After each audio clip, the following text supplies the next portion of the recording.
Hier soir, j'étais sur scène et j'ai vécu un moment assez difficile face à un public inerte. Je m'appelle Philippe Ponce, je suis coach en prise de parole pour les entrepreneurs qui veulent développer leur service ou leur vente sur les réseaux sociaux ou en public et avoir de l'impact et rester authentique. Donc hier, je faisais un stand-up dans un restaurant avec d'autres collègues, stand-uppers, et vient le tour de mon passage, je monte sur scène et je commence mes premières blagues qui, d'habitude, dans un théâtre, quand il y a un maître de conférence qui prépare la salle, etc., réagit très bien à ma toute première blague. Et là, peu de réaction. Les gens me regardent avec des yeux globuleux et attendent et ne rient pas ou sourient à peine. Et moi, je me sens déstabilisé à ce moment.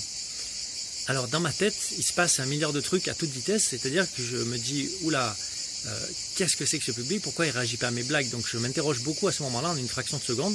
Et tout de suite après, je me dis, bon Philippe, ce que tu as à faire, c'est ton job, enfin c'est ton sketch, c'est ton texte.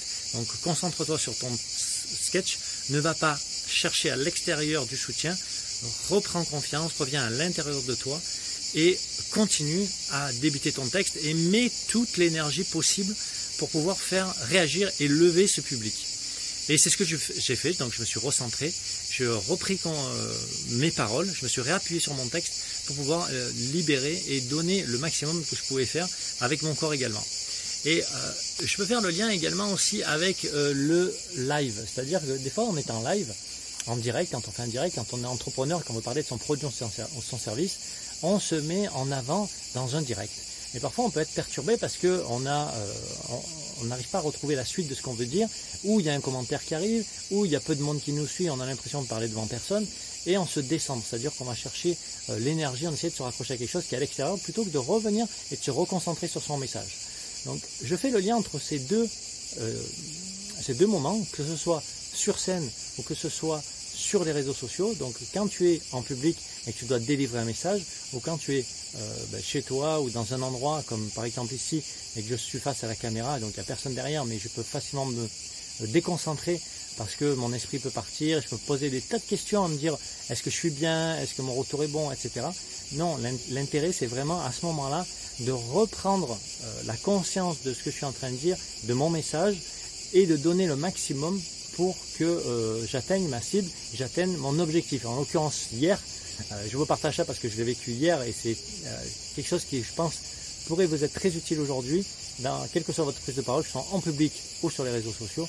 Et c'est vraiment de se reprendre, de se recentrer sur ce qu'on maîtrise. Parce que tu ne maîtrises pas les gens quand tu es en public et tu ne maîtrises pas non plus la vidéo après ou le public va le voir après quand tu es en live.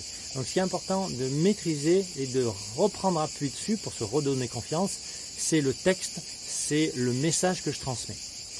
Donc là, comme je l'ai fait hier en l'occurrence, c'était de me réappuyer sur mon texte, me réapproprier le texte, quel que soit ce qui se passe dans la salle, et m'appuyer aussi sur des regards bien sûr bienveillants. Quand tu es en direct, en live, en public ou sur une vidéo, tu n'as pas de regard sur lesquels t'appuyer, mais tu as l'œil de la caméra à fixer et non pas regarder ton retour qui peut te perturber.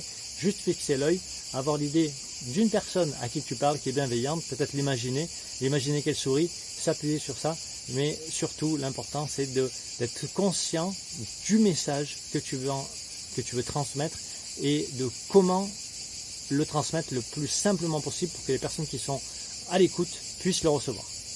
Je te souhaite une belle journée et je te dis à la prochaine vidéo. Salut!